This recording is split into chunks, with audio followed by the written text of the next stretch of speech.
Dahil sa sunod-sunod na pag-ulan, peligro ang mga sakit tulad ng hypothermia. Ano mga dapat gawin upang makaligtas mula dito? Para man sa mga may sasakyan, paano masisiguro na kahit lumusong na sa baha, ligtas pa rin ang inyong makina? Narito ang report. Tuwing sasapit at tag-ulan, maraming lugar sa bansa ang nalulubog sa baha. At walang pinipili ang panganib na dulot ng baha, mapa-commuter man o may dalang sariling sasakyan. Kung sakaling hindi maiwasan at ma-stranded ka sa baha, ano nga ba ang mga dapat gawin?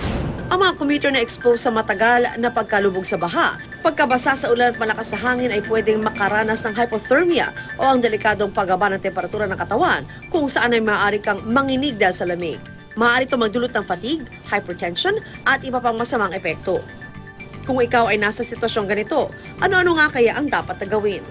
Immediately as you start to shiver, nakaramdam kayo, giniginaw kayo, and you feel na matagal na kayo dun sa baha, umalis na kayo doon and try to go to a dry place. Kung may lugar kung saan pwedeng humiga ang biktima, siguraduhin na lagyan ito ng sapin. Alisin mo yung wet clothes niya, wet socks, anything na magkukos na mahirapan yung body niya mag-adjust sa temperature. Agad balutan siya ng makapal na pandakip sa lamig tulad ng jacket.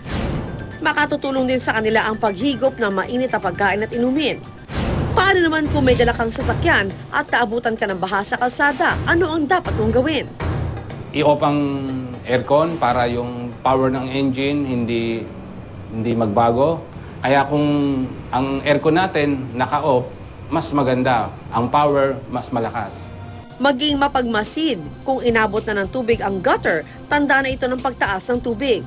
Para maiwasan na abutin yung engine natin, i-press ang gas ng 1.5 ang minimum and then maximum 2 ang RPM para yung water hindi pumasok sa pinaka-muffler natin o yung tinatawag ng tambucho.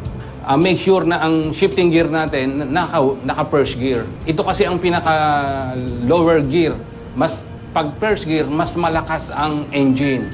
Kasi pag nag-shift tayo ng gear, mas yung accelerator na i-release natin, may tendency ang water pumasok dun sa may tambucho o dun sa may muffler, pwedeng mag-shut off yung engine.